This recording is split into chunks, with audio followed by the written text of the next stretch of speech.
मुख्यमंत्री डॉक्टर मोहन यादव ने कहा है कि भगवान महावीर स्वामी के सत्य, अहिंसा, अपरिग्रह के सिद्धांत पर चलकर ही समाज का कल्याण किया जा सकता है। मुख्यमंत्री डॉक्टर मोहन यादव आज इंदौर में दिगंबर जैन महाकुंभ में उपस्थित जन समुदाय को संबोधित करने पहुंचे थे। इस अवसर पर उन्होंने महाकुंभ में पधारे लगभग 400 जैन संत, माताजी, महाराज, साधुओं से आशीर्वाद लिया। इस अवसर पर राज्य शासन के नगरीय प्रशासन व आवास मंत्री कैलाश विजयवर्गीय, जल संसाधन मंत्री तुलसी सिलावट, सांसद शंकर लालवानी, महापौर पुष्पमित्र भार्गव, सचिन कासलीवाल एवं विधायक गण भी मौजूद रहे। मुख्यमंत्री डॉक्टर यादव ने अपने संबोधन में कहा कि इंदौर में जैन संप्रदाय के साधुओं के महाकुंभ आयोजन से मालवा की धरती धन्य हो चुकी है। मालवा क्षेत्र के लिए यह एक अनुभव एवं अद्भुत अवसर है। दिगंबर साधुओं का पट्टाभिषेक कार्यक्रम का यह एक बड़ा आयोजन है। मुख्यमंत्री डॉक्टर यादव ने कहा कि जैन साधु अपने आचरण से समाज को एक अच्छा संदेश देते हैं। दिगंबर साधु हमें प्रकृति के साथ जीवन यापन कैसे किया जाए यह भी सिखाते हैं। उनका आचरण हमारी धर्म के प्रति आस्था को और मजबूत बनाता है। मुख्यमंत्री डॉक्टर यादव ने कहा कि प्रदेश सरकार ने प्रदेश के धार्मिक स्थलों पर शराब की बिक्री नहीं करने का निर्णय लिया है। इसे अमल में भी लाया जाए। प्रदेश सरकार ने तय किया है कि खुले में मांस की बिक्री नहीं होगी, इसका पालन भी करवाया जाए। प्रदेश सरकार गौशालाओं को प्रोत्साहन दे रही है। गोपालन को प्रोत्साहन देने के लिए कामधेनु योजना बनाई गई है। इस योजना में 25 से ज्यादा गाय पालने पर शासन द्वारा 25% अनुदान भी दिया जाएगा। दिगंबर महाकुंभ कार्यक्रम के संयोजक मनीष गोधा ने जानकारी देते हुए बताया, कार्यक्रम में मुख्यमंत्री डॉक्टर यादव के पधारने पर उनका आभार व्यक्त किया। सपना गोधा उनका संक्षिप्त में जीवन परिचय पढ़ा। कार्यक्रम में विशेष रूप से समाज सेवी सचिन कासलीवाल उज्जैन की मौजूद रहे। की कृपा तो मैं मान के चलता हूं, हमारे मृत्यु लोक में देवता भी तरसते ऐसे आशीर्वाद की कृपा लुटाने के लिए ये अद्भुत मेला लगा है। हम सब जानते हैं परमात्मा की कृपा से यद्यपि पट्टाभिषेक का बड़ा आयोजन है, उसके निमित्त आज ये सुबह शोभा यात्रा निकली, जो मुझे बताया गया है कि पूरे इंदौर तो क्या आसपास में भी कभी इतनी बड़ी शोभा यात्रा ऐसी तो नहीं निकली होगी। अद्भुत इतनी बड़ी हमारी आध्यात्मिक एक तरह से जो लीला हुई है, इस लीला के लिए ईश्वर ने वाकई हमारे लिए ये अपनी आंखों को मैं तो देख देख के अपने आप को धन्य मान रहा हूं। मैं आपको पुनः प्रणाम करता हूं, पुनः आशीर्वाद चाहता हूं। हमारे माननीय मंत्रीगण श्रीमान कैलाश विजयवर्गीय जी, हमारे साथी मंत्री माननीय तुलसीराम सिलावट जी, माननीय महापौर जी, माननीय विधायक और माननीय सांसद, हमारे हमारे शंकर ललवानी जी, माननीय विधायक श्रीमती मालिनी गौड़ जी, हमारे विधायक मनोज पटेल जी, इस अवसर पर महापौर हमारे पुष्पमित्र भार्गव जी, माननीय विधायक रमेश मेंदोला जी, माननीय गोलू शुक्ला जी, समस्त पदाधिकारीगण, मैं आप सबका वंदन करता अभिनंदन करता हूं। महाराज जी, आपकी कृपा से, यशस्वी प्रधानमंत्री के आशीर्वाद से जब से हमारी सरकार बनी, कई सारे मामलों में हमने आपके आशीर्वाद के साथ वो सारे निर्णय करने का प्रयास किया है, जिसके कारण से हमको लगता है कि वास्तव में हमारे लिए सरकार के निर्णय तो बहुत होते हैं, लेकिन कुछ ही निर्णय ऐसे होते हैं जिस निर्णय के आधार पर हमको लगता है कि हाँ, ये हमारे समय के निर्णय वाकई आपका आशीर्वाद फलीभूत हुआ है। हमने निर्णय किया कि हमारे प्रदेश के अंदर जितनी भी धार्मिक नगरियां हैं, वहां सब दूर दारूबंदी करेंगे, शराबबंदी करेंगे। पूरे प्रदेश के अंदर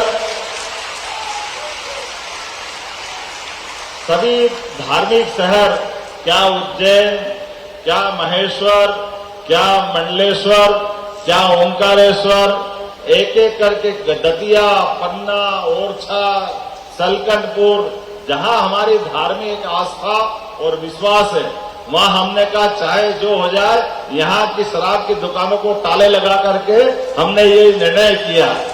दूसरा निर्णय महाराज जी, हमने निर्णय किया है कि हमारे यहाँ पर इस प्रदेश के अंदर खास करके गौशालाओं को प्रोत्साहन देते हुए प्रदेश के अंदर जितनी नगर निगम है, सारे नगर निगम के अंदर गोमाता, अपाहिज, लावारिस, बेसहारा, इनके लिए सरकार के आधार पर, शासन की व्यवस्था के बलबूते पर प्रदेश में सरकारी स्तर पर तो 10,000 और बड़ी गौशाला सरकार चलाएगी, और उससे छोटी गौशाला जो चलाएंगे उनको भी 20 रुपया प्रति गौमाता के बजाय 40 रुपया प्रति गौमाता उनका प्रतिदिन के लिए हमने उसकी अनुदान राशि देते हैं।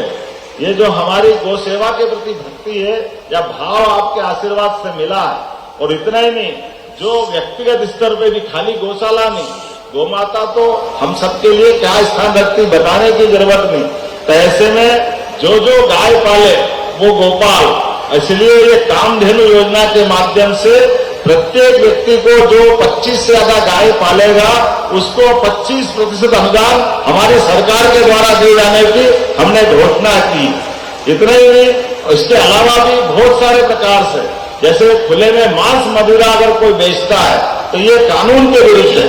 हमारी सरकार ने निर्णय किया किसी हालत में खुले में मांस और इस प्रकार की दुकानें जो हमारे भावनाओं को आहत करती है, शासन के स्तर पर इसकी अनुमति नहीं दी जा सकती है। ऐसे कई निर्णय किए हैं, लेकिन सच में आज तो मैं अपने आप को धन्य मानता हूं।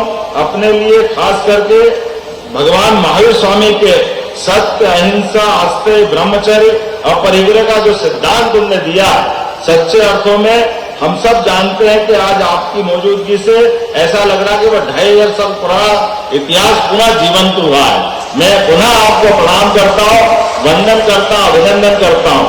कई जनहितैषी निर्णयों के साथ हमने कई प्रकार से आज की इस पीढ़ी को धर्म से जोड़ करके सच्चे अर्थों में सुमार्ग से जोड़ने का हम प्रयास कर रहे हैं। मैं पुनः अपनी सरकार की ओर से आपका वंदन करता हूं, अभिनंदन करता हूं। और ये तो एक लीला है, जो लीला के लिए हम निमित्त बने। कई बार अहंकार हम सबको हो जाता है, उस अहंकार के चक्कर में जाने अनजाने हमसे गृहस्थ लोगों से जो गलतियां होती है, लेकिन हमने भगवान को नहीं देखा। लेकिन हम आपको देख के समझ में आया, जब आपको देख लेते हैं तो भगवान की पूरी लीला अपने आप समझ में आ जाती, वो एहसास हो जाता।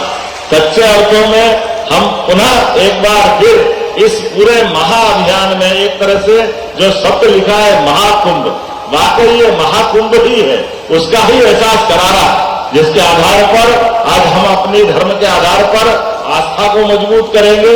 और ये सनातन धर्म, जैन धर्म की अपनी धारा दोनों जीवन में मनुष्यता को गौरवान्वित करते हैं। मेरी अपनी ओर से पुनः मुझे मालूम पड़ा कि पट्टाचार्य होने के बाद आपका उज्जैन में आगमन होने वाला है, तो मैं आपका वंदन करता हूं, अभिनंदन करता हूं।